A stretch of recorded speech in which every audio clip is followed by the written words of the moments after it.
Pas d'erreur, hein. C'est le chieur, hein. Mais là, je suis vraiment désolé, mais je vais être obligé de vous faire chier, mais vraiment. Pourquoi? Mes amis, préparez-vous à être mobilisés. Si vous avez plus de 60 ans, je pense que c'est pas pour tout de suite. Mais si vous avez plus de 18 ans, vous allez être mobilisés bientôt pour le front russe. Préparez-vous, mes amis. Alors, je sais, il y en a encore beaucoup qui dorment dans ce pays. Je sais que vous en avez marre, que des gens comme moi vous disent « Français, réveillez-vous, vous dormez ». Je sais qu'il y en a encore beaucoup, même sur les commentaires, que je vois passer sur ma vidéo d'hier soir, où j'ai expliqué que, oui, Macron a donné des aides, a signé une aide pour 10 ans pour l'Ukraine, a encore donné 13 milliards à l'Ukraine alors qu'il n'y a pas d'argent pour les Français. Il y a encore des gens qui me disent « ça fait 6 mois que tu annonces la guerre, il n'y a rien. Ça fait 6 mois que tu dis qu'il va y avoir une pandémie, il n'y a rien. Ça fait 6 mois que tu dis qu'il va y avoir un écroulement bancaire, il n'y a rien. » C'est pour ça que je dis qu'il faut vous réveiller. Vous voyez pas ce qui arrive? C'est ça qui est grave.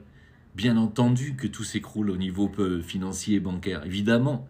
Pourquoi est-ce que vous croyez que vous ne pouvez pas aller retirer votre argent en cash comme vous voulez? Réfléchissez. Pourquoi vous croyez qu'ils sont en train de bâillonner l'information? Réfléchissez. Pourquoi vous croyez que Macron vient de passer une loi de mobilisation en cas de conflit? Réfléchissez. Mais enfin, pourquoi croyez-vous qu'il vient de donner 10 ans de protection financière et militaire à Zelensky? Réfléchissez. Si tu donnes une protection militaire à Zelensky, ça veut dire qu'il va vous envoyer au front. Si Tedros Ghebreyesus de l'OMS est en train d'expliquer que la pandémie va arriver très bientôt, si vous croyez pourquoi il dit ça, réfléchissez. Alors franchement, se réveiller, c'est réfléchir un peu, un minimum, et dire putain mais c'est vrai. Pourquoi ils ont passé une loi de mobilisation? Ben oui. Pourquoi ils ont aussi, à un moment donné, demandé aux Français de rendre leurs armes à la gendarmerie la plus proche? Ça ne vous met pas la puce à l'oreille? Non. Mais écoutez, mes amis, après tout, vous avez raison de ne pas me croire. C'est pas moi qu'il faut croire. Moi, je ne fais que relayer des informations. Par exemple, vous voyez, j'ai pris cette caméra pour que vous puissiez lire.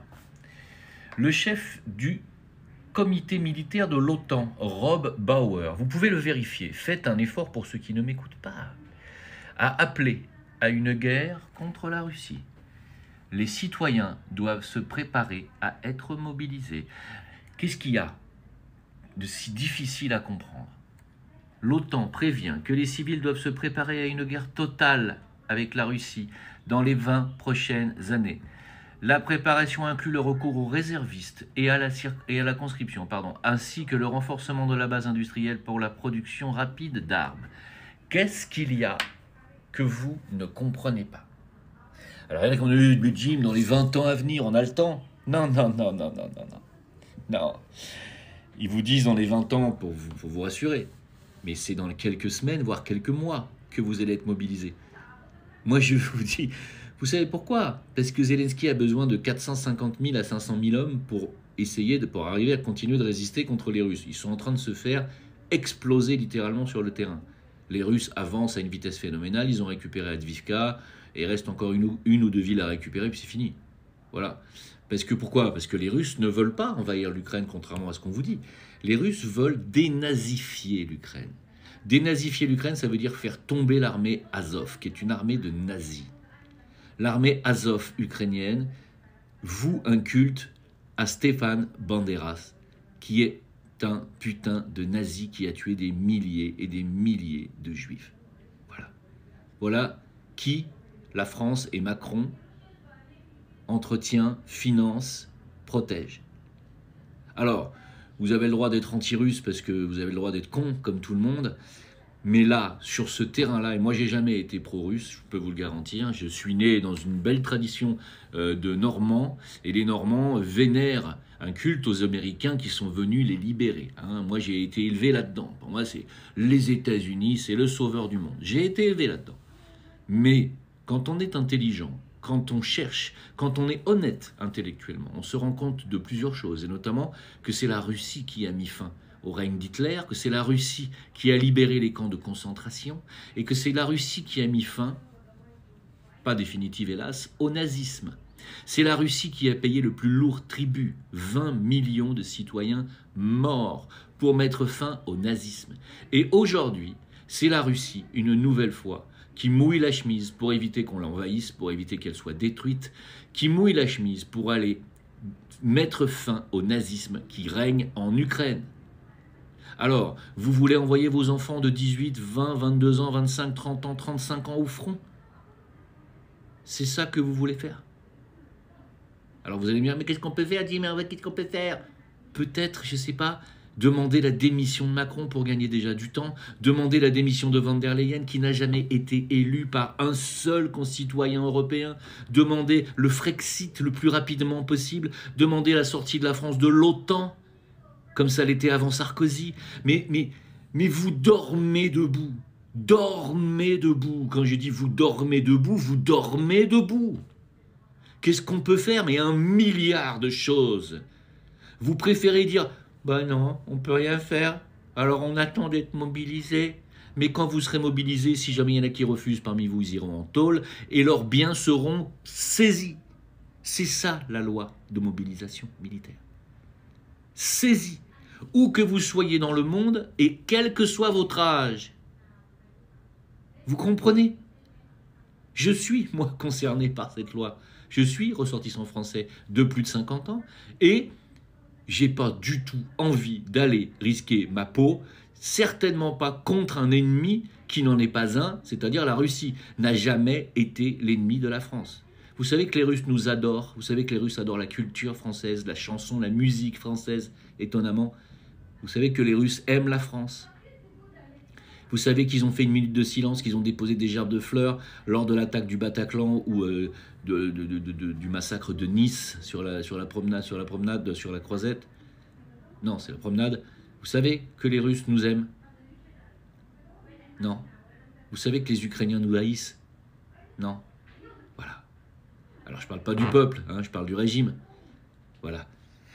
Donc, si vous voulez, soit mes amis, soit vous soutenez le nazisme ukrainien et vous soutenez finalement le nazisme européen, puisque je rappelle que l'Europe est un système nazi, hein, il n'y a pas de démocratie, on place une nana à la tête de l'Union européenne qui n'est pas quelqu'un d'élu, c'est pas une démocratie, je ne vois pas où vous voyez de la démocratie dans l'Union européenne. Soit vous soutenez ça, soit... Et vous soutenez Israël dans la foulée en disant qu'ils ont le droit de se défendre, hein, Israël. Bien sûr, ça fait 75 ans qu'ils sont colonisateurs dans un pays qui n'est pas le leur, qui volent la terre des gens, qui tuent des familles par milliers. 75 ans que ça dure, mais ils ont le droit de se défendre. Ça aussi.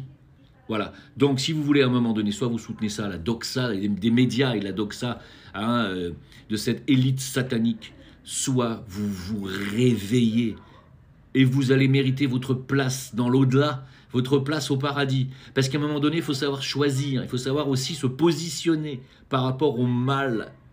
Sachez identifier le mal. Le mal n'est pas en Russie. Putain, le mal, il est à Matignon, il est à l'Union européenne, et il est aux États-Unis en gouvernement. Et il est aussi dans les gouvernements secrets et cachés, comme vient de le dire Vladimir Poutine. Il y a un gouvernement secret, un État profond, comme on dit, qui est dirigé par les grandes finances du monde, et notamment les Rothschild en tête, qui sont à la tête de l'endettement de la France, qui est aujourd'hui à 3200 milliards d'endettement, presque 800 milliards de plus sous Macron. Mais les mecs, mais vous vous rendez pas compte du massacre de cette putain de famille qui tient la France par les couilles, je parle des Rothschild, qui tient l'Angleterre par les couilles, qui tient les États-Unis par les Federal Bank américaines par les couilles, qui a créé Israël, qui est en train de tenir le monde par les couilles. Vous comprenez rien. Vous pioncez. Voilà. Alors, ceux qui sont d'accord avec moi, je ne m'adresse pas à vous, bien sûr, je sais que vous êtes d'accord, mais ceux qui disent « mais il dit n'importe quoi, celui-là, il n'y a pas un truc de vrai », mais je vous emmerde. Le temps est au réveil. Voilà. Alors, préparez-vous à vous faire enrôler. Moi, en ce qui me concerne, ça sera plutôt le peloton d'exécution, puisque je serai de toute façon jamais d'accord pour être enrôlé contre un ennemi qui, pour moi, est un allié. Je parle de la Russie. Jamais. Voilà. Je fais un live sur TikTok, c'est-à-dire là, sur cette plateforme, dans quelques minutes, si ça vous intéresse et si vous avez envie de poser des questions en direct, on peut se parler. Je vais faire ça à 16h. Voilà, donc à tout de suite. Et ça sera une demi-heure de discussion si vous avez envie. À plus tard.